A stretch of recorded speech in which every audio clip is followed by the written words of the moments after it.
ya pues yo me estoy que solamente tiene la danza, tiene la audiencia. Por eso hablemos y ardamos que a danza, o cambio que día santo patrón,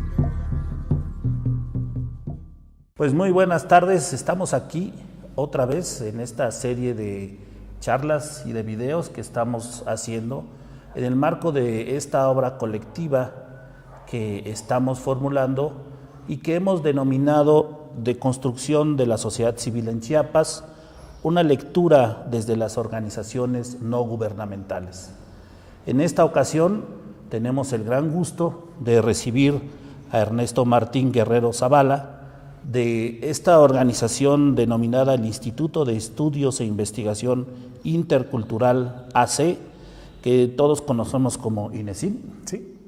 Pues un gran gusto, Ernesto, que nos acompañes en esta ocasión. Sí, buenas tardes, tengan todas y todos. Es un placer acompañarlos para esta entrevista.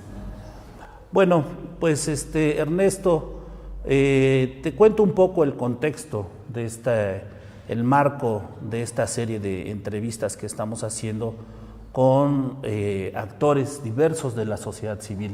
Sí.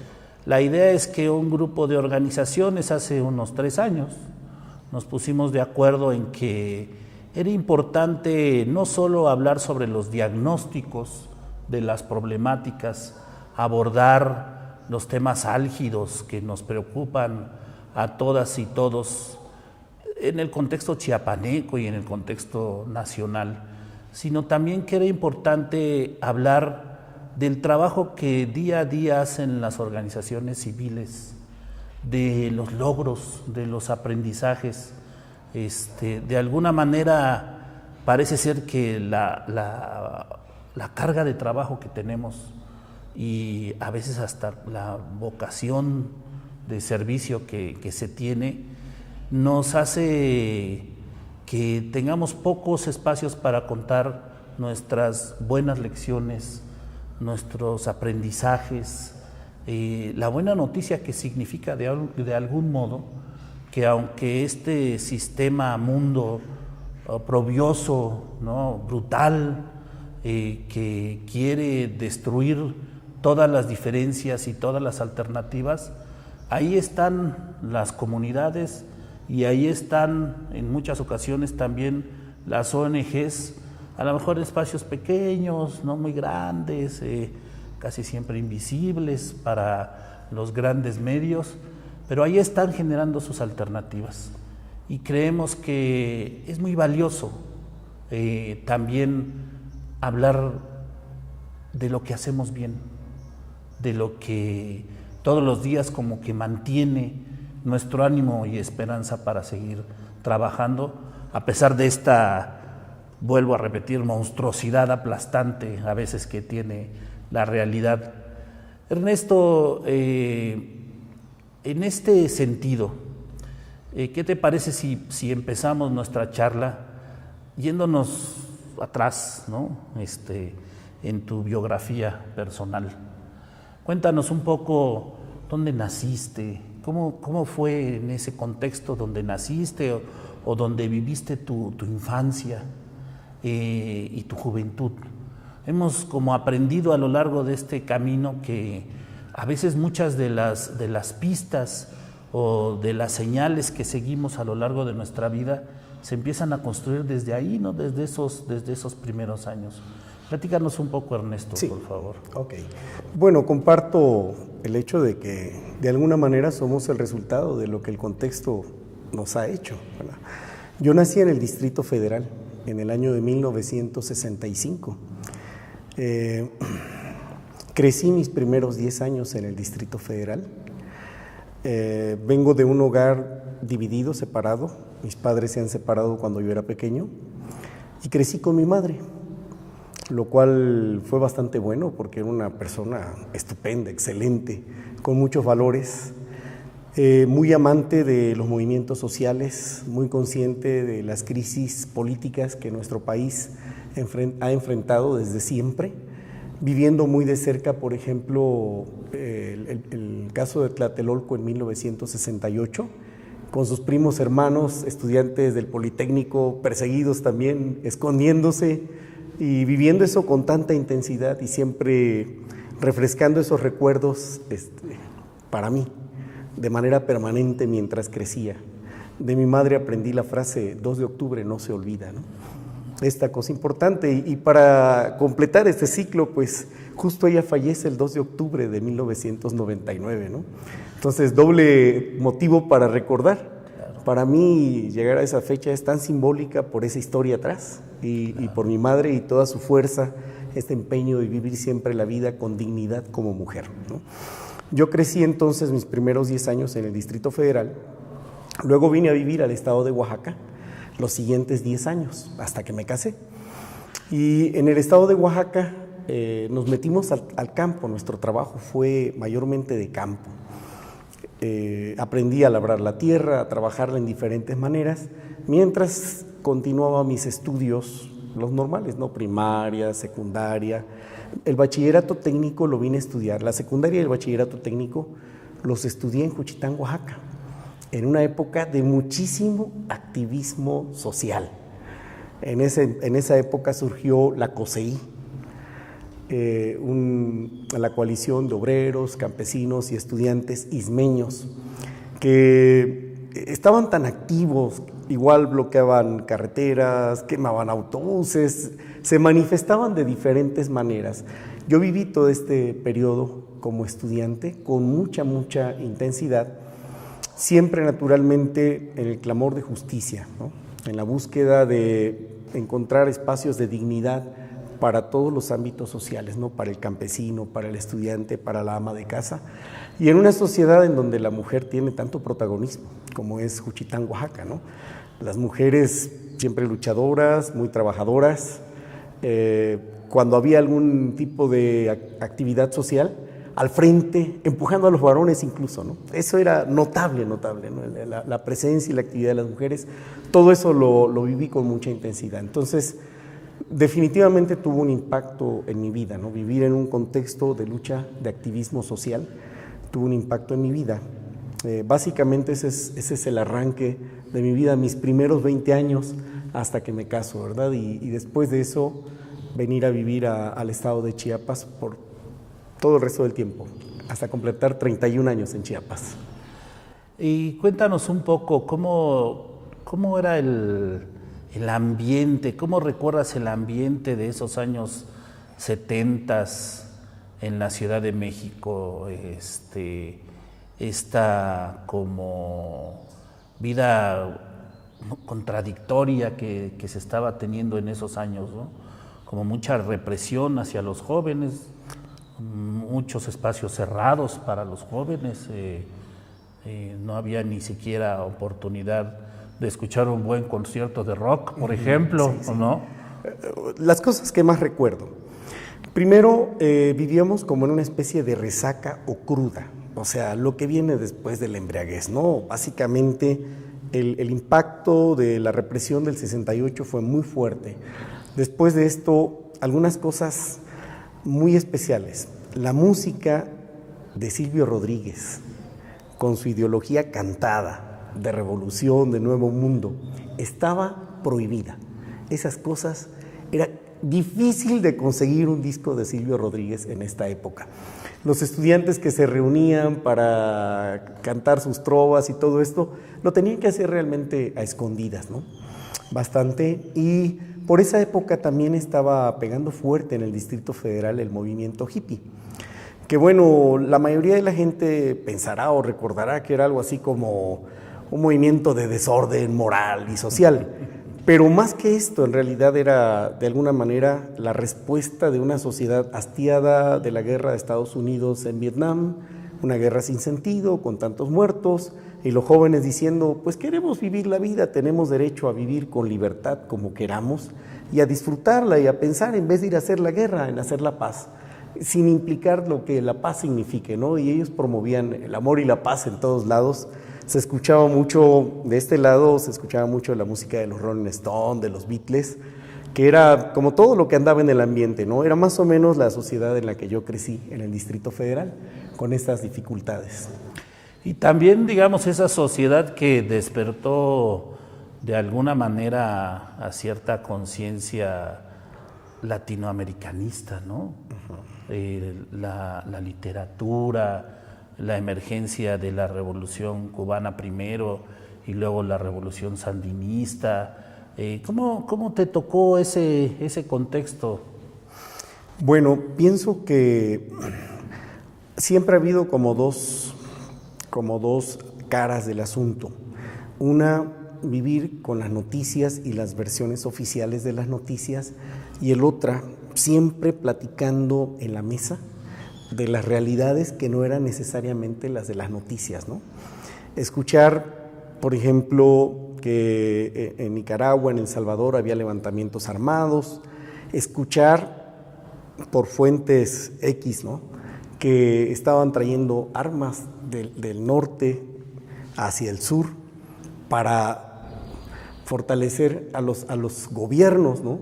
Y después ver que ganaron estos movimientos, y todas estas cosas sí en el ámbito, platicándose constantemente, ¿no? Siempre con estas dos caras, por un lado los medios y por el otro lado las pláticas en la mesa, las pláticas en un taxi, las pláticas así, en la calle, en el transporte, cuando alguna persona se atrevía a hablar y externaba sus opiniones. Y siempre encontrando en el Distrito Federal quienes a través de folletos y de periódicos nos daban las noticias libres, ¿no? Aquellas que no eran las oficiales ni tenían ningún convenio con nadie, solamente platicar las cosas como las veían, como estaban pasando en el contexto de este sistema mundo, que intentaba sobre todo sofocar todo lo que sonara a comunismo o socialismo. Eso sí era evidente, ¿no? La lucha contra el socialismo y el comunismo. Y también en el ámbito eclesial, esto se escuchaba bastante. O sea que básicamente se satanizaba, claro, al socialismo o al comunismo. Se decía, es ateo y es del demonio. Digamos que por esos años también estaba, de alguna manera, antes de que entremos al tema de Juchitán, que me interesaría mucho que nos platicaras un poquito más, ya estaban en el aire los trabajos de don Sergio Méndez Arceo en Morelos, las comunidades eclesiásticas de base que estaban desarrollándose en ese entonces como un modelo distinto de participación social y de organización sociopolítica alrededor de la iglesia. Y aquí en Chiapas, bueno, pues ya estaba también la presencia emergente de don Samuel Ruiz en esos años, y ya habíamos tenido algunos eventos significativos en torno al posicionamiento de los pueblos indígenas. Pero déjame regresar al tema de la COSEI. Es obvio que tú ya te apropiaste ahí del lenguaje del Istmo, sí, y la denominas COSEI, ¿no? Sí. Pero siempre, por lo menos a mí me quedó en la memoria como la COSEI y el trabajo que encabezó en algún momento Polo de Gives, ¿no?, en el primer ayuntamiento que ganó un partido de izquierda de manera legal en este país. Todo ese ambiente, ese laboratorio social que fue la COSEI en esos años 80, ¿cómo lo viviste? Y de eso que viviste, ¿qué crees que sigue permaneciendo ahora? ¿Y qué crees que ya se quedó allá atrás en la historia? Bueno, tengo algunos años de haber salido del Istmo, ya bastantes en realidad, pero de vivirlo, además de resumirlo con la frase con mucha intensidad, eso implicó, ¿no?, cualquier cosa que hubiera de inconformidad social. Si era, por ejemplo, porque había un director que se suponía que era corrupto, que malversaba fondos de algún centro escolar, había mucha unidad popular. No eran solamente los estudiantes, o sea, la COSEI se hacía presente de inmediato, ¿sí? Un reclamo al municipio por algo que no había cumplido o por algún abuso que se había cometido, de nuevo el pueblo venía.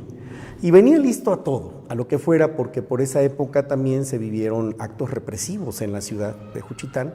Hay algunas calles que tienen tal fecha, como nombre. Y uno dice, ¿por qué le pusieron esta fecha? Por los mártires que en esa ocasión ocurrió que mataron personas, dispararon sobre mujeres, sobre niños, murieron. Y eso era muy fuerte, estaba muy vivo en la memoria del pueblo. Entonces, eso hacía que la gente reaccionara con bastante unidad. Hay que decirlo, entonces y ahora, no absolutamente todo Juchitán reaccionaba igual. Algunos sí, otros no, ¿verdad? ¿Qué hacía diferencia?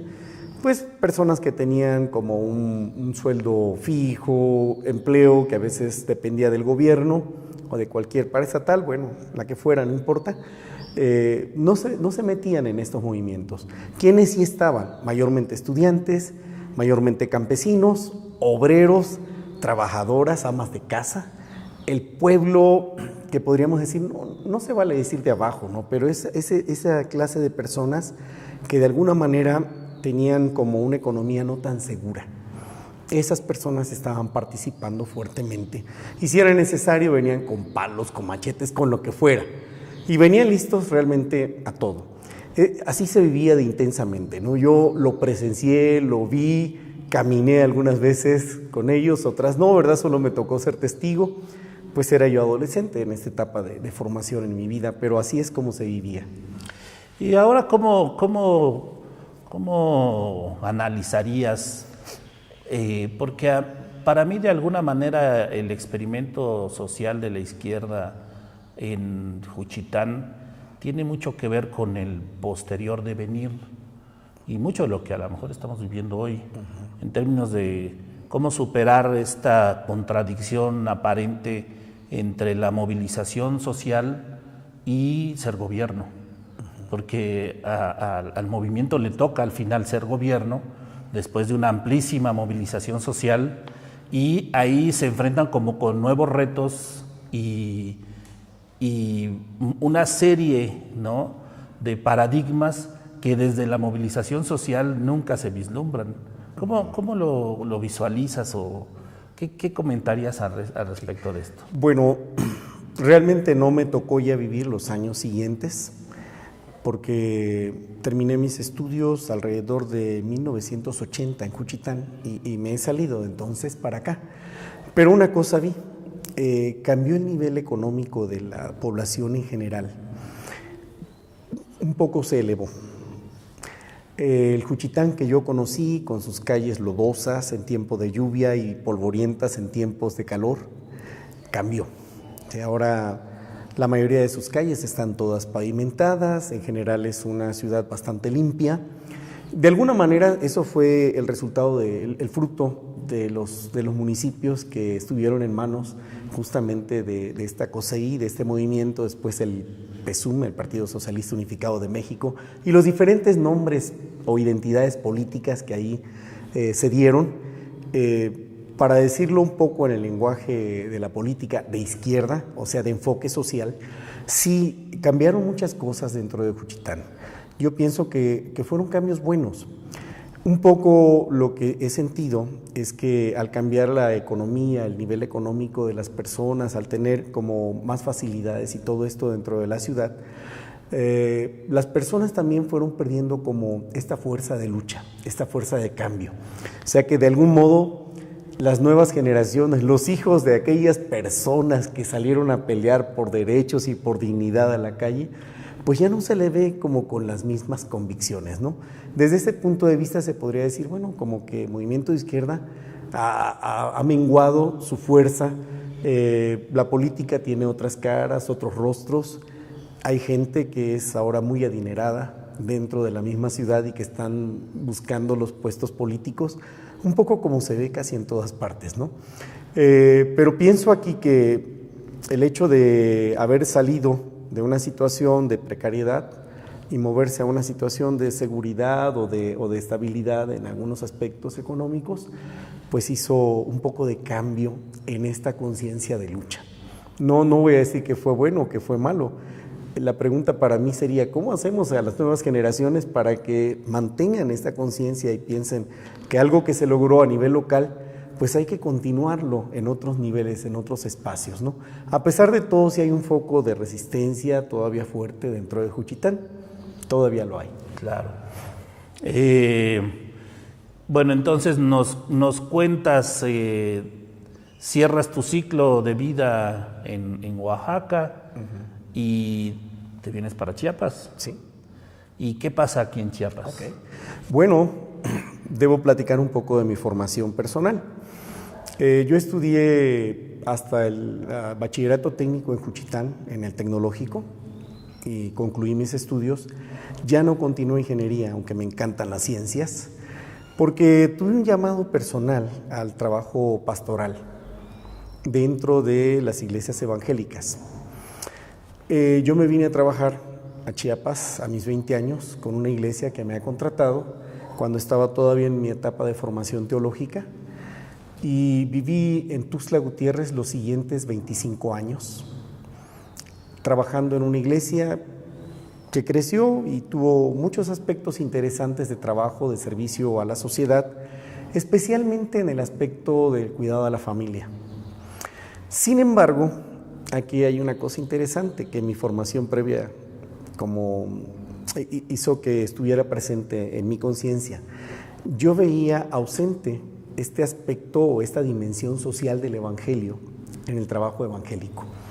Es decir, parece que la tendencia en general de la parte evangélica es como: no nos metamos en política, oremos por nuestros gobernantes, los que están en turno, y no tenemos nada que decir si hacen buen trabajo o hacen mal trabajo. Ese es asunto de ellos. O incluso caer en aquello de: sabemos que la política corrompe a todos, así que los buenos cristianos, así entrecomillado por favor, los buenos cristianos no nos metemos en política. Entonces habían como todas estas tendencias, y sobre todo había muchas necesidades sociales y muchos conflictos que se estaban escuchando. Incluso algunas personas de nuestras iglesias vivían en situaciones de conflicto. Por ejemplo, había una maestra que trabajaba en Carranza y ella me contaba: oiga, pastor, todas las tardes yo salgo rápido de la escuela, me tengo que ir, pero así rápidamente, porque si me detengo un poco más, si me atraso un poco en tomar el transporte, empiezan los tiros. Y todo el mundo a encerrarse en sus casas, ¿no? Los balazos. Bueno, toda esa época la vivimos desde la capital de nuestro estado, y en medio de todo eso siempre la pregunta es: ¿y qué hacemos como iglesia? O sea, ¿cuál es nuestro papel, no? Esto es algo que francamente no tuvo ninguna respuesta en los años que yo trabajé, serví en el mundo evangélico de entonces, pero que estaba allí presente en mi vida, haciendo adentro de mí bastante trabajo, ¿no? Preguntándome cuáles son los espacios, el punto en donde nosotros podemos equilibrar.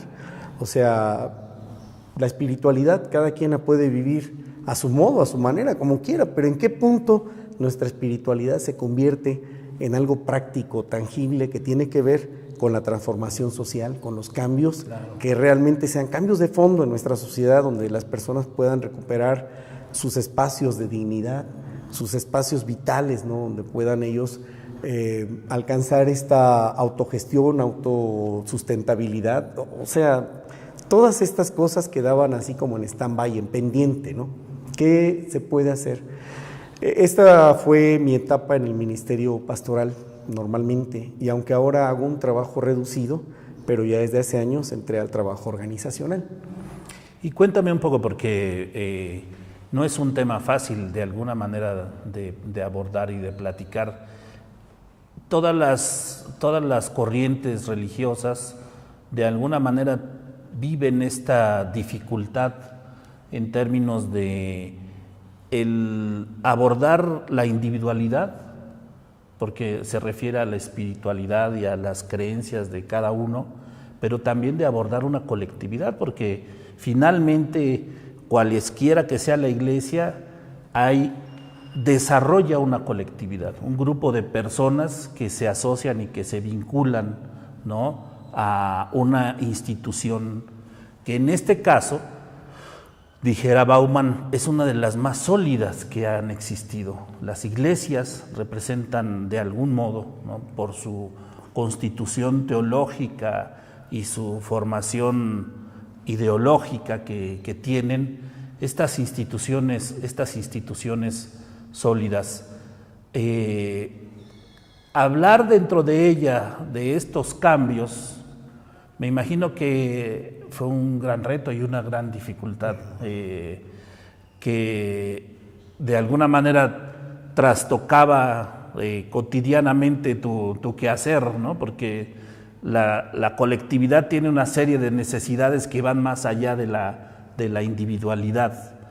Sin meternos en los temas y las discusiones teológicas, pero que también ahí me imagino que hay una serie de análisis y de interpretaciones, pues un poco como se dieron en la Iglesia Católica, a partir también de las reflexiones de Leonardo Boff y todos los que de alguna manera empezaron a discutir el tema de la teología de la liberación, en términos de decir, bueno, es en este caso, ¿no? El Evangelio no indica necesariamente que no se tenga que luchar ahora por los derechos, por la restitución de una vida digna de las personas.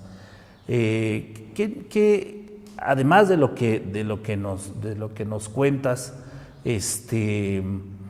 ¿cómo transcurrió y cómo viste tú este escenario político-social de los 80 y 90, que es donde haces tu acción pastoral, por las cuentas que más o menos puedo hacer? Sí. ¿Cómo lo viste y cómo empezó a evolucionar? Porque de alguna manera sí empezó a haber como una especie de división política y de acción política muy contrastante entre lo que pasaba en la capital, como bien mencionas, y lo que pasaba fuera de la capital de Chiapas. ¿Qué nos cuentas de esos años? Bueno, voy a compartir un poco de cómo ha evolucionado mi propia concepción del Evangelio y de la Iglesia a lo largo de estos años, porque esto ocurre en nuestra interioridad. O sea, como personas que tenemos que ponernos en un púlpito y que tenemos que dar razón de la fe a las personas que nos escuchan dentro de un templo, pero también afuera de un templo, tenemos que ir como aclarando las cosas para nosotros mismos, como que el mundo en relación a nuestra fe, a nuestras creencias, incluso a nuestros dogmas, como que tenga congruencia, ¿no? Entonces, en este proceso, hay que decir, mi primera como toma de conciencia fue mirar que la Iglesia ha sido históricamente instrumentada en el sistema mundo. Ha sido como históricamente convertida en una herramienta más de dominación y de control en el sistema mundo. Esto era prácticamente inevitable. Estudiar para mí la historia de la Iglesia fue tomar conciencia de que en algún momento el imperio en turno abraza incluso la religión cristiana y la convierte en bandera de sus siguientes conquistas y del colonialismo.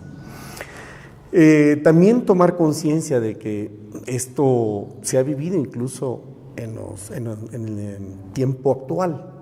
O sea, decir, las iglesias evangélicas, algunas vinieron de Europa, otros de nuestro país vecino del norte, y de alguna manera representaban también la presencia ideológica que estaba en el momento actual gobernando al mundo, ¿sí? Y que de algún modo hacían su propia labor acá, de una manera como no consciente. O sea, yo soy un misionero, es un ejemplo, ¿verdad? Si yo soy un misionero que vengo del norte o de Europa, yo intento compartir el Evangelio como lo he leído y vivido desde mi cultura, desde mi ciudad, desde ese sistema mundo en el cual ya me he adaptado. Desde esa perspectiva, por ejemplo, el tema de el individualismo versus colectividad.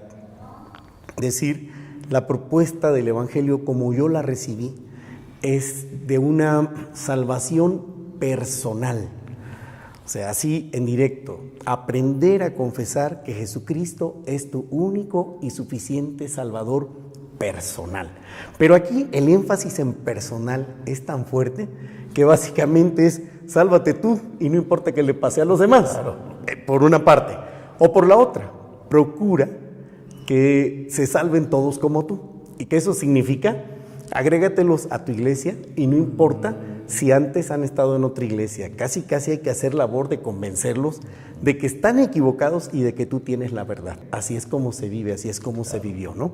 Entonces, de esa toma de conciencia, el paso siguiente fue justamente encontrarme que dentro de las iglesias hay un tesoro que se llama Evangelio, que muchas personas estaban leyéndolo de una manera distinta de lo que su estructura eclesial estaba proponiendo.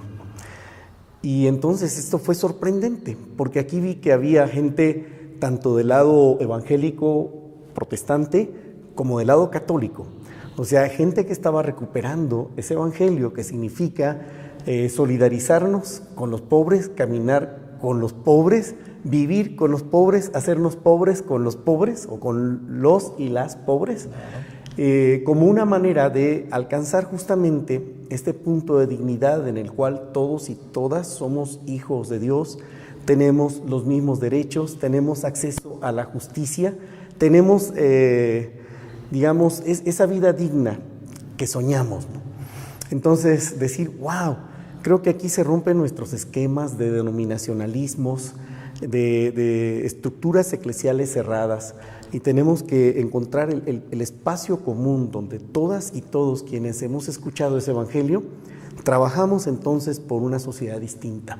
Esta fue como toda la evolución, y justo decir aquí para la audiencia que hay evangélica, me encontré con un interesantísimo trabajo pastoral diocesano en los Altos de San Cristóbal, con bastante presencia y actividad social, de tal manera que yo dije, creo que deberíamos de estar dialogando los ministros evangélicos con los agentes de pastoral de la diócesis, intercambiando experiencias, conocimientos, porque nos enriqueceríamos, unirnos en aquellas cosas que son, pues, o deben ser nuestra lucha común.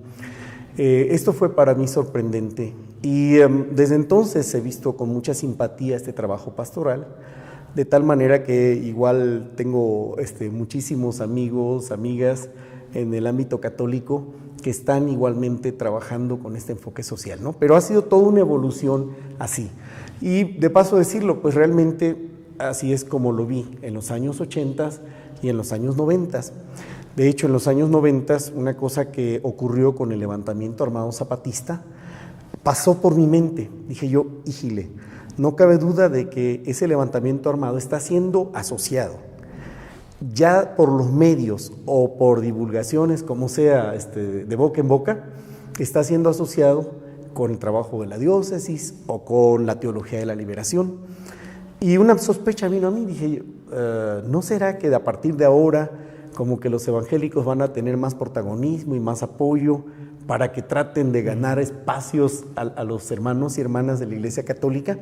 Fue toda una sospecha, ¿verdad? Pero en los años siguientes casi podría asegurar que así fue como lo viví, como viendo a nuestras estructuras gubernamentales, escuchando a los evangélicos, favoreciéndolos, defendiéndoles, dándoles apoyos para esto, apoyos para el otro, hasta para sus campañas evangelísticas o proselitistas, y esto naturalmente trajo como consecuencia muchísimas divisiones, muchas reacciones dentro de comunidades que de pronto se empezaron a visibilizar, pero fue real, ¿no? Así es como lo estábamos viviendo en ese momento, y en el mundo evangélico se decía, oremos por los hermanos que fueron expulsados de tal comunidad.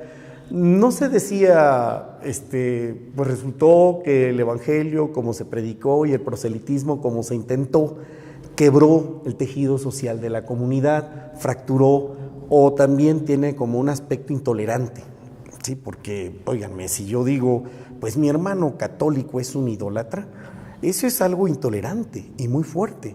¿Cómo me consta a mí que él es idólatra? Pero el término idólatra es muy negativo, ¿no? Entonces, todo esto estaba en el lenguaje, en los discursos, en las pláticas, e incluso se hacía motivo de oraciones por esto, y prácticamente ver al católico como una persona perdida, ¿no? O sea, perdida de que su fe no le estaba llevando al camino de la gracia de Dios y a la salvación. Entonces, justo cuando yo tengo contacto con estas comunidades y miro todo ese trabajo pastoral, digo, no, perdidos no están, ¿verdad? Parece que nosotros nos perdimos más bien de una información sustancial de cómo ellos piensan que la fe es algo que debe practicarse y ponerlo en práctica. Mientras que en el ámbito en el que yo me había movido, era la fe únicamente asociada a moralismos. Claro. Esto es bueno, esto es malo, no hagas esto, no hagas aquello. Cosas que incluso son cuestionables, pero así era como se iban dando las identidades religiosas en el momento, ¿no? Y no se han superado del todo. Hay un vínculo que no podemos separar entre religión y cultura. La religión es parte muy importante de la cultura. Y me da la impresión, escuchándote, que la religión, especialmente ya empezándonos a concentrar en esta región de los Altos de Chiapas, o en general en las regiones indígenas del estado, ha transcurrido como esta serie de avatares en términos de cómo se han incorporado otras iglesias a través de sus estrategias, ¿no? De sus formas de actuar. Y, por ejemplo, tenemos que recordar de alguna manera la intervención del Instituto Lingüístico de Verano en las comunidades, que para muchos es muy satanizada y muy cuestionada, pero que también, por otro lado, deja en muchos casos los primeros diccionarios de una lengua, sí, traducidos primero al inglés, pero después al español, que tienen ya de sí un valor en ese lingüístico fundamental. Pero en estos años previos y durante el levantamiento armado, me da la impresión que en el territorio efectivamente se estaba caminando hacia una construcción muy vinculada a esta como nueva lectura del Evangelio, ¿no? En términos de poder no esperar una recompensa más allá de la vida, sino que era posible construir una sociedad justa, ¿no? Y equitativa desde la vida misma y desde las acciones mismas, sobre la base de lo que dice el Evangelio. Pero irrumpe el conflicto zapatista y trastoca de alguna manera muchas de las estructuras que estaban ancladas en las comunidades, y sin duda, bueno, el primer gran sorprendido es el Estado mexicano, ¿no? Y el Estado mexicano, desde el ejército hasta los poderes ejecutivos y legislativos, no atinan al principio mucho a saber qué hacer.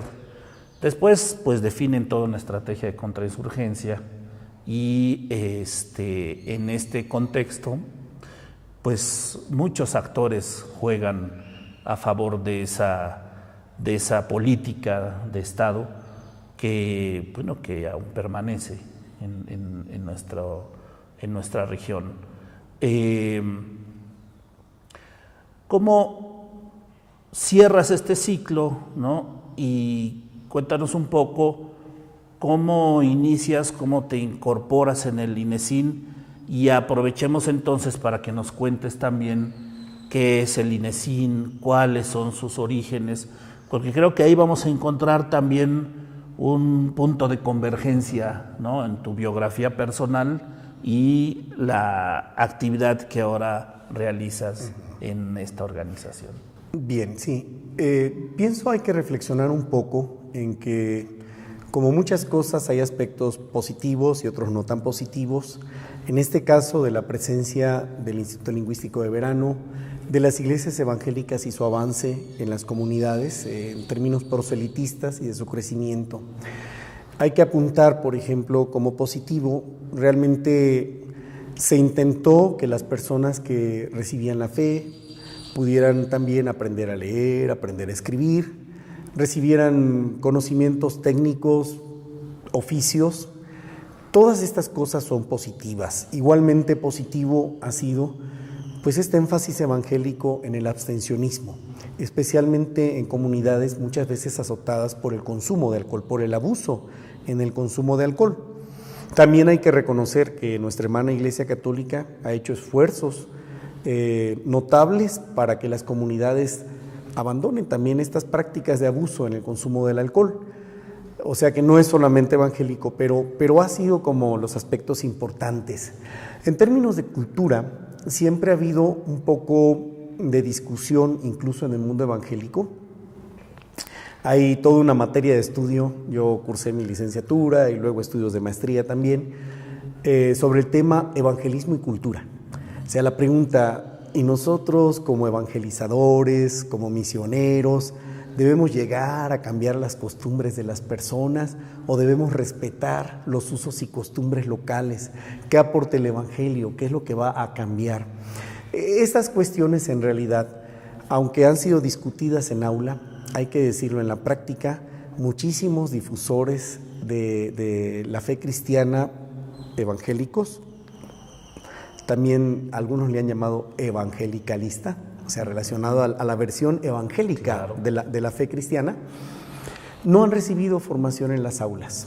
Son personas con mucho empeño, con muchas ganas de trabajar, pero que sin mucha reflexión sobre el tema cultura, simplemente han ido y han diseminado su fe. Y muchas veces simplemente han optado por satanizar, estigmatizar, rechazar, decir, eso es del diablo, a las costumbres en las comunidades.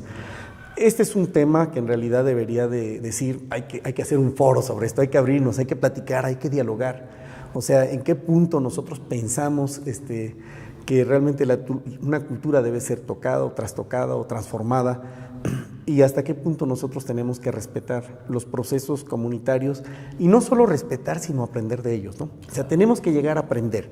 Este es el punto. Y sí, con ello estamos llegando realmente al corazón del instituto, porque el Instituto de Estudios e Investigación Intercultural Asociación Civil, también conocido como el INECIN, aunque nosotros nos referimos a él ahora más bien como el instituto, nace justamente en medio de los conflictos de intolerancia religiosa, intolerancia entrecomillado por favor, porque hay como muchas caras de esa intolerancia. Nace allí como el intento de reunir a las personas, de reconciliar a las personas en la medida de lo posible, pero más que eso todavía, porque la idea del instituto no es intervenir en situaciones de conflicto, sino es más bien promocionar las relaciones entre personas de diferentes confesiones y de diferentes culturas con valores como respeto, tolerancia, equidad de género, interculturalidad. O sea que estas fueron las cosas allí puestas sobre la mesa en el arranque de la institución. Decir, queremos que las personas, primero que todo y ante todo, aprendan a respetarse, porque puede haber incluso una situación de tolerancia sin el respeto. O sea, decir, yo me aguanto contigo, que sé que eres diferente que yo, pero en el fondo no te respeto, yo pienso de ti lo peor. No, respeto es el reconocimiento de la grandeza que está en mi prójimo, en mi hermano, en la persona a mi lado, incluso aunque es diferente de mí en su manera de pensar, de actuar, en sus usos y costumbres. Sí, pero este respeto es el reconocimiento de esa grandeza y de esa dignidad que le es propia. Y ahora sí nos movemos a la tolerancia, como el camino justamente para una convivencia sana, en cooperación, en solidaridad, y naturalmente a la interculturalidad, que incluso para nosotros la interculturalidad está en la base de todas las relaciones, el reconocimiento de que todas las culturas tienen el derecho de existir como tales, de tener sus propias formas de expresión, su propia cosmovisión, su propio mundo de significados, su propio imaginario social, y que desde allí podemos continuar construyendo la sociedad en diálogo franco, abierto y respetuoso. Todo eso fue justamente la base de la institución. Y a partir de allí, sobre la base de la experiencia, nuestras actividades no fueron en primer lugar religiosas, aunque no están como totalmente ausentes, pero no fueron las experiencias religiosas o la religiosidad o el tema teología y espiritualidad no fue como el corazón de la institución, además de que somos asociación civil, bien dicho, sino pensar sobre todo en necesidades comunes, porque las necesidades comunes son las que nos convocan, ¿sí? Hay una necesidad común, significa que católicos, evangélicos o tradicionalistas, los que no quieren estar ni en un ni en otro templo, tienen esa necesidad en común y pueden venir porque es una necesidad común. Y desde allí nosotros no solamente trabajamos esta necesidad en particular, sino promovemos este tipo de relaciones entre las personas, caracterizadas por el respeto y la tolerancia. En esta idea, Ernesto, del instituto, de cómo desarrollar una serie de mecanismos, entiendo yo por lo que mencionas, con un cierto carácter preventivo antes de que los conflictos se presenten. Me parece muy interesante y muy valioso que nos pudieras compartir algunas de estas prácticas que hace el instituto, por ejemplo, en torno a cómo discutir, debatir, entiendo yo, como nos compartes, valores comunes, valores que nos definen por más allá de nuestra adscripción religiosa o por más allá de nuestra adscripción política. ¿Cuáles son esos campos comunes? ¿Cuáles son esos campos que dijera David Harvey, son los que definen el continuum de la vida? Porque pues las elecciones solo son en un momento, la religiosidad y la espiritualidad en un país como México, que finalmente es un país laico, bueno, se viven en los espacios privados y en los espacios establecidos para ello. Pero el continuum de la vida transcurre en varios sentidos, más allá de lo que estas diferencias o estas divisiones nos marcan. Nosotros, en primer lugar, descubrimos que las personas que vienen a nuestras reuniones y que son de diferentes confesiones religiosas sufren como una especie de choque cuando se dan cuenta de que están con personas que tienen otra confesión religiosa. Y nuestra primera reunión, a la hora de la presentación, y cada uno dice de qué iglesia viene, pues resulta que las personas se ven así todas raras y se quedan calladas y tensas. Entonces, en nuestro proceso grupal, lo primero que hacemos es acudir al aspecto lúdico. Introducimos los juegos de grupo, donde la primera meta es que la gente afloje el rostro, que se sonría por lo que está pasando, por lo que se está viviendo. Y es una cosa interesante que aflojar el rostro implica bajar la careta, bajar nuestros escudos con los que nos estamos protegiendo, y entonces animamos fuertemente la convivencia. Y esto hace que al final las personas se sientan hermanadas, sientan que ya no hay muchas diferencias, que pueden reír con las y los demás, que en el mismo proceso grupal descubren que pueden confiar y que pueden platicarle al grupo sus propias experiencias. Y tenemos momentos de reconocimientos en los que, independientemente del tema del taller o de una actividad en particular, cada uno diga qué reconoce del otro grupo religioso, del que no hace parte, pero qué le gusta, qué aspectos le gustan. Y siempre resulta, por difícil que cueste creer, que los católicos o hermanas y hermanos de la Iglesia Católica Romana tienen algo que admiran de los evangélicos. pero también los evangélicos, los y las evangélicas tienen algo que admiran de los católicos. Y en este mutuo reconocimiento, las relaciones se fortalecen, el respeto crece. Y les aseguro, hay muchas personas evangélicas y católicas que participando en nuestros talleres han terminado con una amistad muy fuerte. De repente se visitan en sus diferentes comunidades y se siguen respetando. O sea, te siento en mi mesa y está bien, yo sé que tú eres de otra confesión cristiana, pero que respetas mi propia fe y me da mucho gusto que seas mi amigo, ¿no? Esa es como la parte del cómo lo vivimos, del cómo se hace este camino. Lo otro, los temas de nuestros talleres y de trabajo. En la base de todo esto están naturalmente las necesidades sociales, necesidades que tienen que ver con un marco de justicia, de equidad, que permita la sana convivencia, el respeto, la igualdad. Entonces, desde esta perspectiva nosotros trabajamos lo que se llama equidad de género, como uno de nuestros ejes transversales. A través de todas nuestras actividades mantenemos esto, de manera no solo como ideológica, sino además práctica. Para nosotros, si alguien llega al instituto y va a comer, hay que decir, aquí no hay tareas de mujeres ni tareas de hombres. Si alguien ensucia sus trastes, los lava, así simplísimo. Entonces, en las actividades, cuando hay hombres que nunca han lavado, se están tomando fotografías para mostrarse ellos y para recordarse que por primera vez lavaron platos en su vida. Pero tratar de estar fortaleciendo esa equidad de género.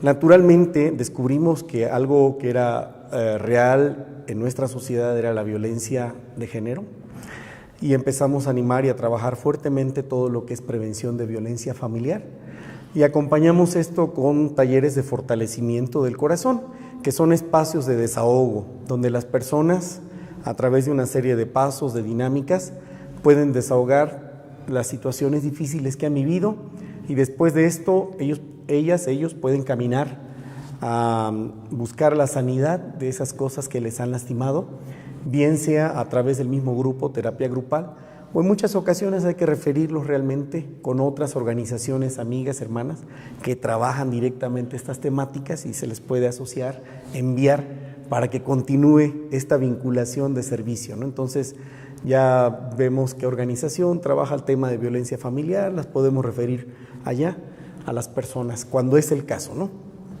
El otro detalle también, la temática de soberanía alimentaria, es como una situación tremenda que vivimos en el Estado, tomar conciencia de eso, de que cada vez en el campo se produce menos, cada vez el bosque está más depredado, pero de todas maneras el cambio climático hace que la gente tenga menos productos para el año, para asegurar su merienda, su comida en el año, y entonces las personas que de por sí reducen su dieta a maíz y frijol, que no cultivan ninguna otra cosa normalmente, pues ahora resulta que el maíz ya no les alcanza para el año o que el frijol no les va a alcanzar para el año, ¿no? Y entonces toda esa migración del campo a las ciudades, la migración interna y también la externa, tantísimos hermanos indígenas, campesinos, viajando a Estados Unidos, buscando los medios para poder salvar estas situaciones. También han hecho que como instituto nosotros pongamos toda una línea de trabajo en el tema de soberanía alimentaria y de restauración de bosques. Entonces, resulta interesante que la gente piensa que necesita esto, que sí están tomando conciencia del cambio climático, que sí miran cómo han cambiado las cosas y cómo ellos mismos han venido destruyendo sus bosques. Y esto va junto, ¿no? De alguna manera va junto, aunque son programas diferentes, pero los vinculamos en algún punto. Y las personas están haciendo esa experiencia de cultivar hortalizas de traspatio. Tenemos grupos en algunas comunidades, según las fuerzas, según la cantidad de personal disponible y los recursos disponibles para esto. Y trabajamos entonces con ese enfoque de soberanía alimentaria, este enfoque que significa que tengo la capacidad y puedo proveer todo lo necesario para producir lo que necesito consumir, decidir qué es lo que quiero comer, mi tierra me lo puede dar de algún modo y puedo hacerlo de una manera responsable con el medio ambiente. Que esto es como el plus de la actividad y no somos la única organización que lo hace, ¿verdad? Hay varias organizaciones aquí que están metidas en esto. Hay que decir simplemente estamos en espacios donde no hay otras organizaciones hermanas, porque creo que todas y todos tenemos que unir esfuerzos en estas temáticas, ¿no?, dentro del Estado. Déjame tratar de profundizar porque son muchos temas, ¿no? Sí, y sí. todos muy interesantes y muy apasionantes. Pero déjame tratar de profundizar primero en el abordaje metodológico que nos comentas, que es muy, muy interesante. Me interesaría que nos comentaras cómo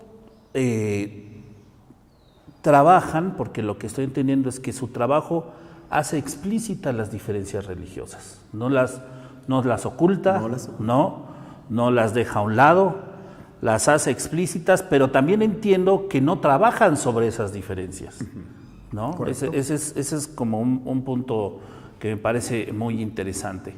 Y entonces, ¿cómo transitan, si es que transitan, de este derrotero que se habla mucho en términos del trabajo de mediación, de reconocer la diversidad, establecer como mecanismos de tolerancia, para después llegar hacia el espacio de la inclusión? ¿Cómo desarrollan ese camino? ¿Cómo lo hacen? Escuchándote tendría otras preguntas, pero me gustaría que sobre esto nos contaras, Ernesto. Bueno, básicamente hay 3 pasos en el proceso grupal. Y en el primer paso, lo básico es que las personas se conozcan. Conocerse en toda la extensión posible. Y aquí hay una serie de actividades propuestas para ese propósito. Las personas tienen un nombre, tienen una identidad que tiene que ver con su cultura, su vestido, tienen también una espiritualidad. Y aquí hay de todo, hasta la gente que no va a ninguna iglesia. Y hay que asumir y aceptar, de hecho, tienen el derecho de decir, yo no voy a ningún grupo religioso, pero hacen parte de la sociedad y hacen parte del grupo muchas veces también. Entonces, primero, conocernos. Todos tienen un nombre. En el segundo paso o proceso grupal está el reconocimiento o la afirmación. Y también es animado de una manera propositiva.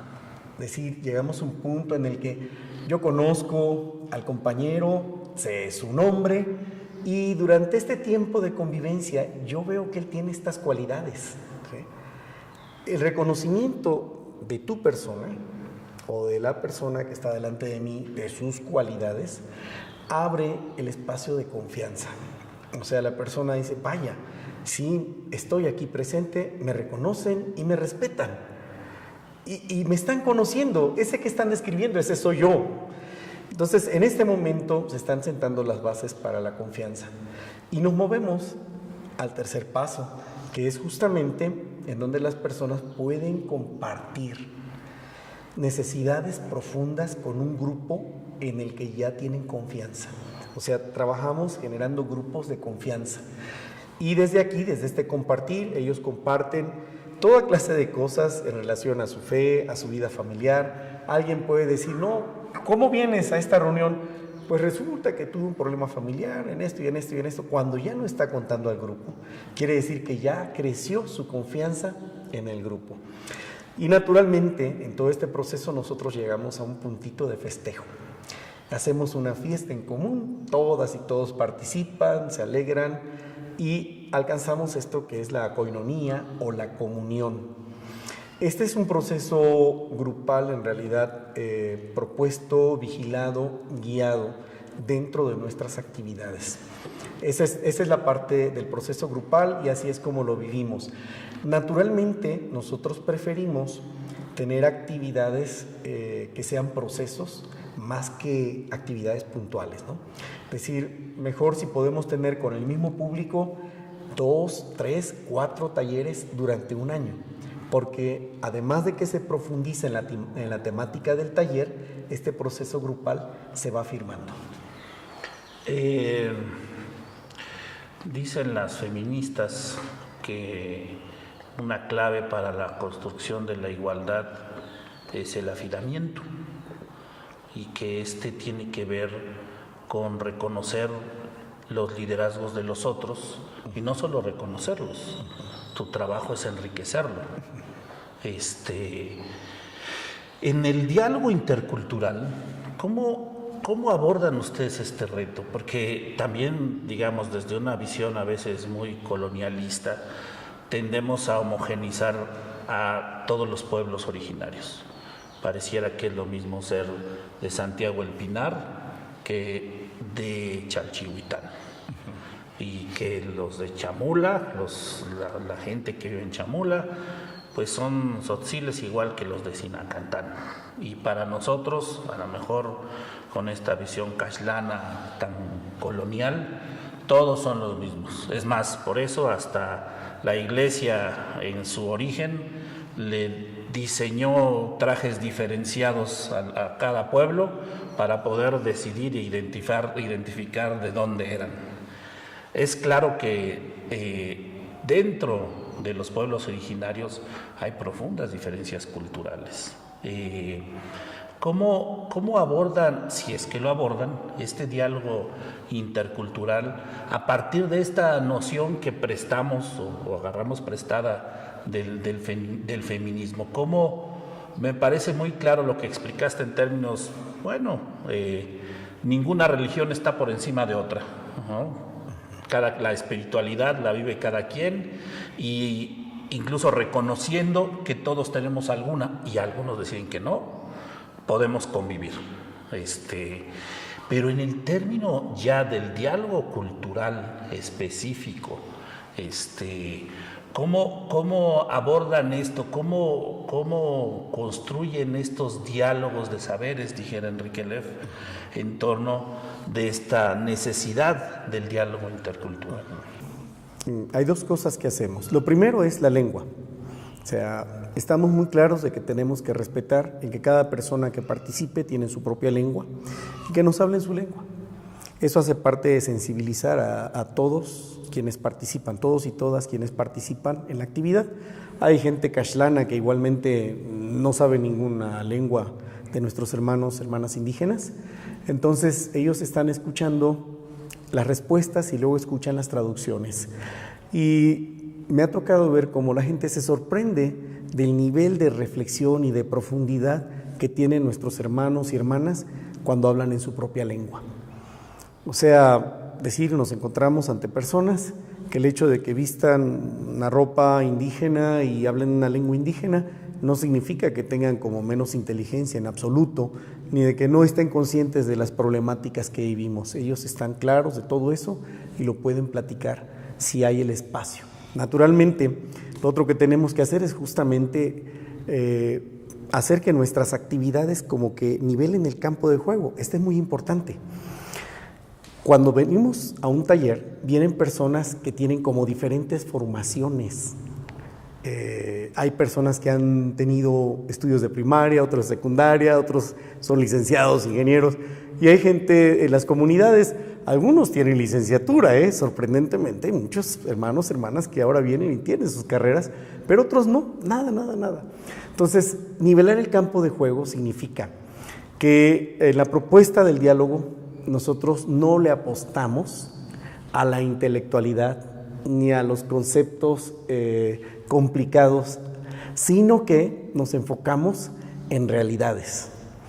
Privilegiamos el sociodrama, el poner situaciones prácticas que reflejen nuestras realidades y a partir de allí iniciar la reflexión. Entonces resulta que en el sociodrama todo el mundo se siente reflejado. Esa es parte de nuestra metodología justamente y del trabajo de interculturalidad.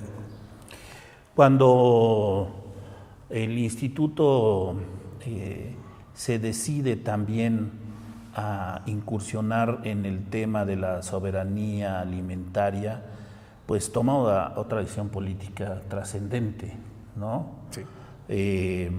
Porque, de historia como país venimos de unos 40 años de pérdida de autosuficiencia alimentaria, venimos de unos 20 años de historia y imposición de un modelo de seguridad alimentaria, y en los últimos años, los últimos 10, 15 años quizás, se ha generado esta alternativa política que significa la soberanía alimentaria, que, digamos, en un esfuerzo de síntesis, por supuesto inacabado, significa que los pueblos y las comunidades decidan qué comer sobre la base de su cultura y, por supuesto, de su territorio.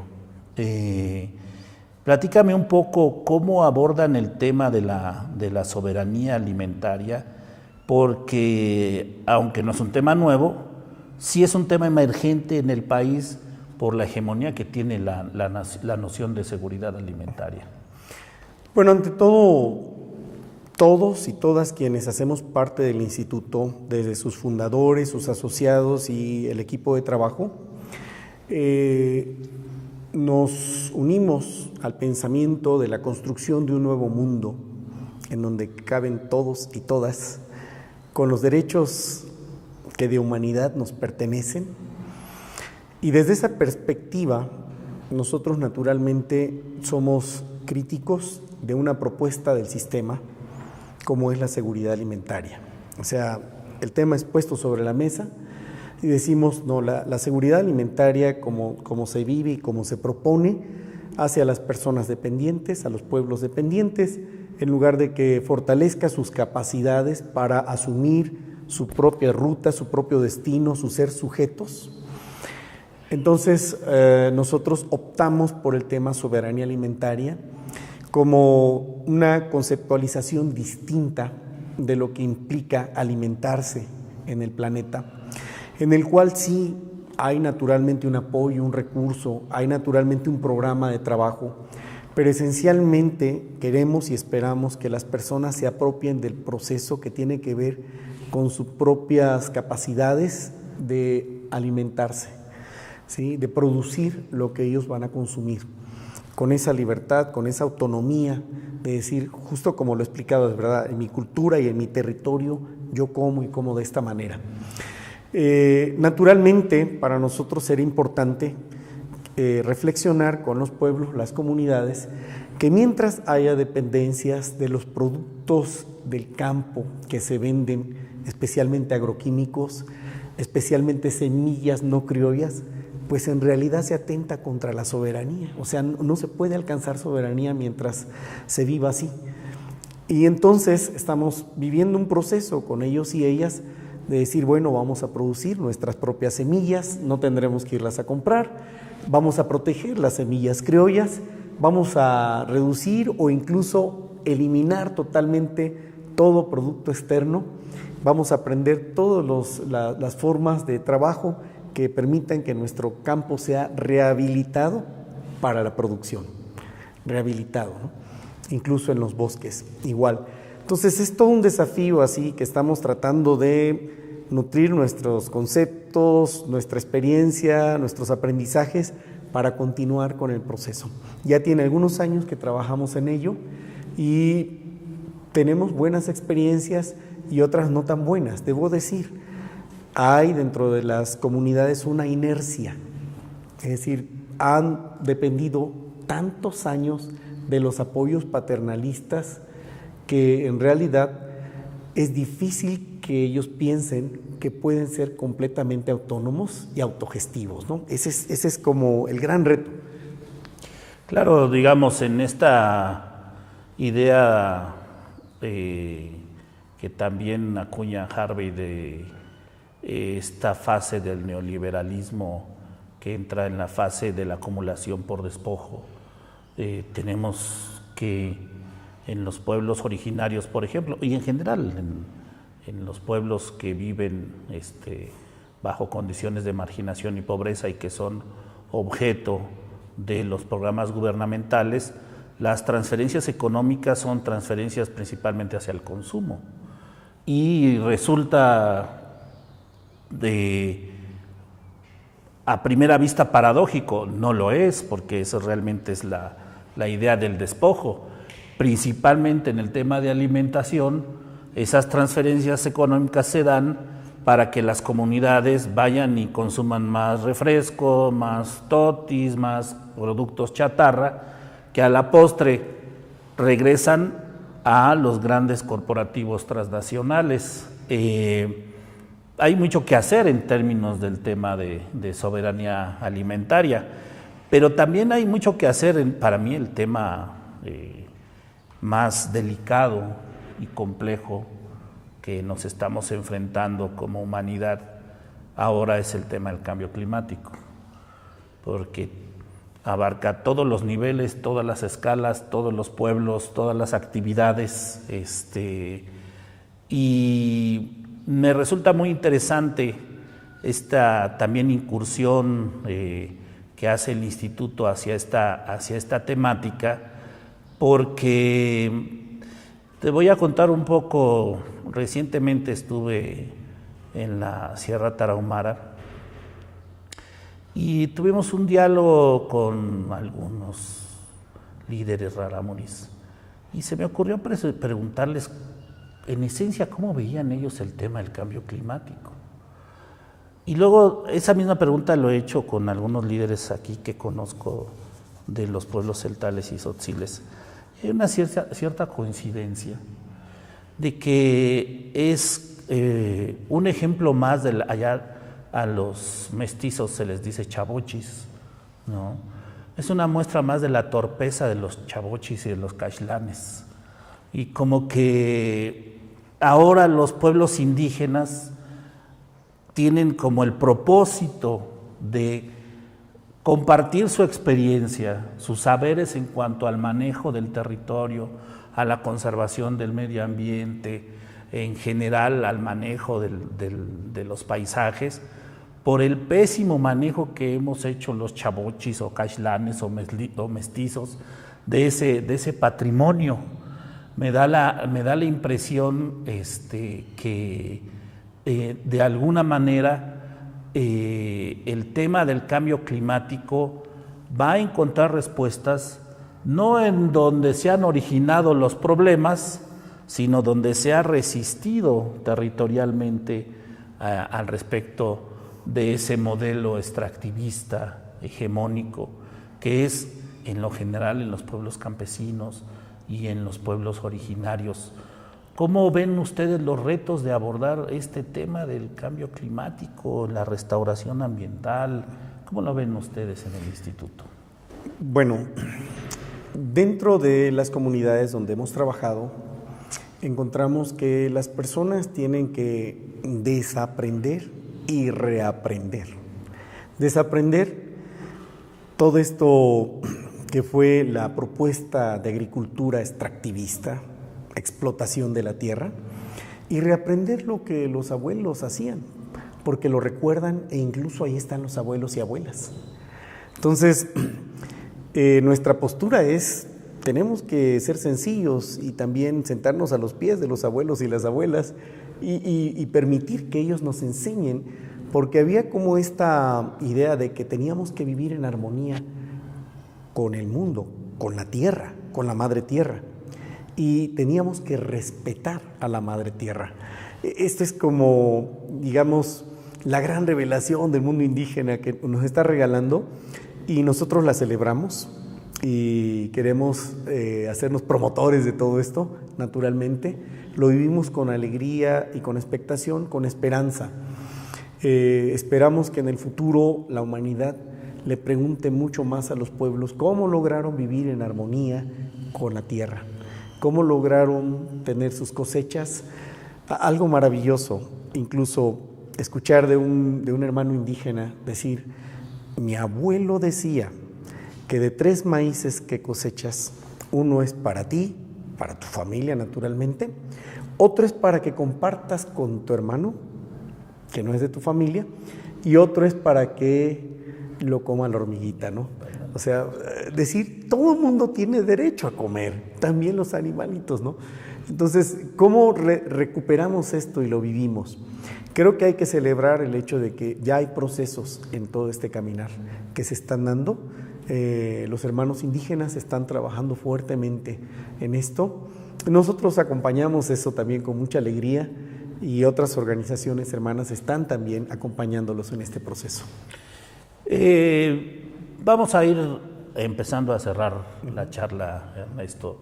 pero no me gustaría que dejáramos de abordar todo lo que nos cuentas. Nos habla de interrelaciones, ¿no? De intergénero, intercultural, interreligioso, y eso nos muestra de alguna manera cómo nos estamos aproximando desde las organizaciones sociales, desde los movimientos de base, desde los pueblos y comunidades, a una visión cada vez más compleja de la realidad. Veníamos de una visión dualista, ¿no? De lo que se hacía bien y de lo que se hacía mal. Tal vez transitamos a una visión analítica, ¿no? De el tema ambiental, el tema social, el tema cultural, vistos como separados.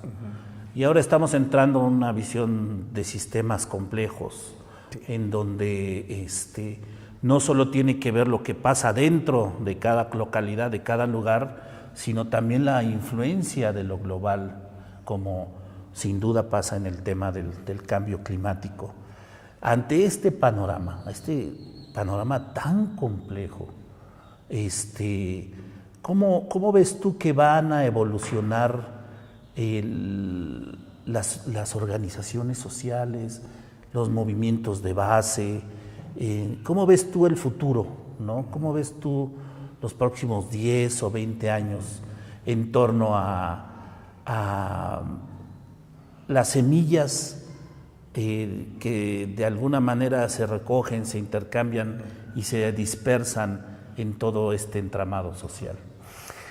Bueno, creo que como una noticia no tan buena para las organizaciones es que en el sistema actual se están cortando todos los financiamientos para las organizaciones como las que somos, y no es casual, es naturalmente parte de toda una estrategia de intentar debilitar esta transformación que desde las bases sociales se está llevando a cabo a través de la incidencia de las organizaciones sociales. Habría que esperarlo. Pienso que a futuro cada vez más organizaciones tendrán o que cerrar puertas o reducir sus programas, pero con esperanza yo diría lo que a futuro tenemos que hacer es ser más autogestivos. O sea, encontrar la manera en que lo que estamos haciendo se continúe haciendo aún con menos recursos.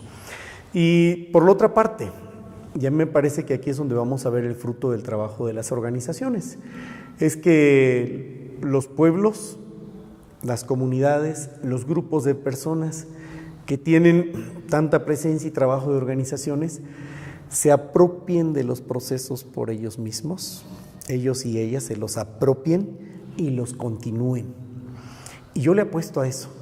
Yo creo que ya no en mucho tiempo así tendrá que ser. Los pueblos estarán trabajando, luchando, resistiendo la imposición de semillas transgénicas, defendiendo las semillas criollas, oponiéndose a iniciativas de ley que nos ponen en situaciones de precariedad y de vulnerabilidad para la soberanía alimentaria, por ejemplo.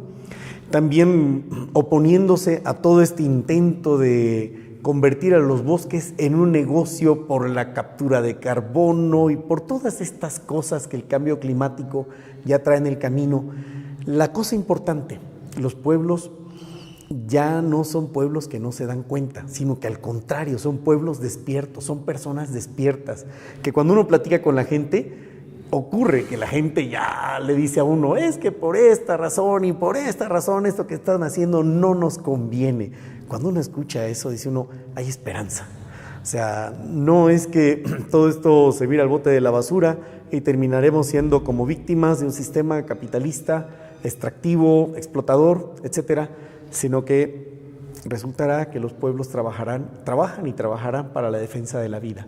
Entonces creo que ahí es donde empezaremos a ver el fruto de las organizaciones. Literalmente, cuando ya no estemos, se verá cuál ha sido el trabajo, cuál ha sido el fruto del trabajo. Y en tu biografía futura, la que está por escribir, ¿no, Ernesto? ¿Cómo te ves tú en ese futuro, en esos 10, 20 años? ¿Cómo te ves tú? Y también, ¿cómo ves al instituto?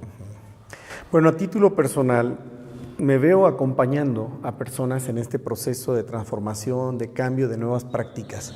Yo mismo espero estar asimilando ya esas prácticas que propongo. Tenemos que ir haciéndolo cada día, ¿no? Cada día, transformándonos a nivel personal, en nuestro trato, en relacionarnos en términos de igualdad, con respeto a las diferencias de género, las diferencias culturales, mantenerlo en todo momento, que no se nos olvide, que no se me olvide a nivel personal, entrar en las prácticas también de soberanía alimentaria. Y el instituto lo veo justamente acompañando y promoviendo esto en muchos otros ámbitos del Estado donde hace falta, porque hay que decirlo, todas las organizaciones hasta ahorita tenemos en realidad un ámbito reducido de incidencia por el tamaño que tenemos y todo eso. Tenemos que hacer lo siguiente: vincularnos con otras organizaciones hermanas, acompañarnos, fortalecernos. Entre menos recursos tengamos, más necesario será que estemos vinculados, asociados entre organizaciones, y que tengamos espacios comunes de servicio en donde lo que cada organización tiene se aporte a la comunidad. Y también pienso que hay mucho que hacer en este sentido dentro del estado de Chiapas y en otros estados. Lo que yo pensaría es que podamos tener en el futuro sedes en diferentes estados del país para promover estos mismos valores. Estamos chiquitos, pienso que tenemos que crecer y tenemos que encontrar la manera de hacer más con menos. Ese es el desafío para las organizaciones en el futuro desde mi perspectiva, desde mi opinión. Así que tal vez también las organizaciones tendrán que romper la dicotomía de buenas y malas, ¿no? Creo que sí. Y también la sectorización, ¿no? Naturalmente. Y abordar esa complejidad mediante sistemas de alianzas. Porque manejamos entre organizaciones la territorialidad también, claro, ¿no? Entonces sí, hay que redefinir eso. Claro. Ernesto, en realidad ha sido una plática muy deliciosa, ¿no? Muy amena, muy interesante. Personalmente la he pasado muy bien. Ha sido un gusto conocerte a través de este diálogo. Pero siempre hay algo que a lo mejor no te pregunté y que tú quisieras compartir, ¿no? Como experiencia, como posicionamiento político, individual, etcétera, etcétera, o algo que no te haya preguntado acerca del instituto que quisieras compartir, ¿no? Sí, tal vez me gustaría compartir que en el instituto uno de nuestros programas se llama Espiritualidad Ecológica Transformadora, en donde acompañamos todo este proceso de recuperación cultural y espiritual indígena, en donde precisamente nosotros encontramos que hay una fuerza vinculante que la religión tiene para que la gente retorne a amar a la Madre Tierra, regrese a ese amor primero por la Madre Tierra. Y esto ha sido interesante porque los demás programas que tenemos, lo que es restauración de bosques y soberanía alimentaria, e incluso todo lo que manejamos en cuestiones de género, encuentran aquí como un punto de enlace, de unión. Es como aquí la espiritualidad indígena se convierte en el pegamento, en esta sustancia que va a asociar todas las cosas y que les va a unir y les va a dar fuerza. Sí, esto me parece, bueno, ya no abordamos más sobre el tema porque sería como ampliar, platicar bastante, pero me parece importante decir que más que promoverlo, lo acompañamos, lo vivimos y sí, en lo que es necesario, lo promovemos, pero dentro de los grupos de hermanos indígenas, hermanos y hermanas indígenas que ya están viviéndolo, que están en ese proceso de recuperar esta espiritualidad ancestral, ¿no? Bueno, Ernesto, entonces para cerrar, quiero compartir contigo que este esfuerzo de construcción de esta obra y de este diálogo con los representantes de las organizaciones sociales y civiles aquí en Chiapas está inspirado en las ideas de David Harvey acerca de los espacios de esperanza. Y también hemos tratado de retomar los posicionamientos de Boaventura de Sousa Santos al respecto de las epistemologías del sur, tratando de hacer un híbrido entre ambas, ¿no?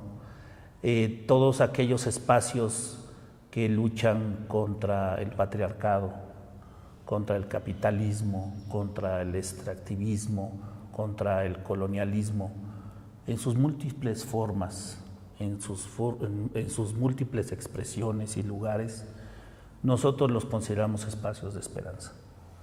Organizaciones como el Instituto, así dicho como a ustedes les gusta mencionarlo, es sin duda un espacio de esperanza. Nos gustaría que desde tu corazón, desde tu sentir, pues pudieras enviarle un mensaje de esperanza a otras organizaciones que trabajan en muchos lados y que quizá, ¿no?, algún día se encuentren en esta entrevista transmitida por la radio, subida al YouTube, o al final encuentren la entrevista en el libro que vamos a publicar. Entonces te pido, Ernesto, que compartas un espacio de esperanza para ellas y ellos. Gracias. Bueno, en primer lugar me gustaría invitar a todas y todos a hacer crecer dentro de sí mismo, de sí misma, un enorme amor por la vida. Esto es una cosa muy importante y tratar de redefinir qué entendemos por vida es como una segunda tarea. Un amor por la vida que rebasa todas las religiones. Es más, aquí hay que quitarle la etiqueta a Dios para los que creen en Dios. Y alguien me decía, para los que no creen en Dios, pues no debemos verlos mal, porque el término ateos suena fuerte, suena negativo, pero son personas que por lo menos no tienen ninguna imagen equivocada de Dios, porque parece que Dios tiene ciertas imágenes y nosotros nos aferramos solamente a estas.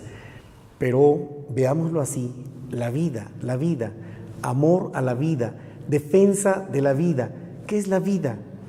La vida es justamente este palpitar del planeta, del universo, que está dentro del corazón de cada ser vivo, de la flora, de la fauna, del planeta con su clima.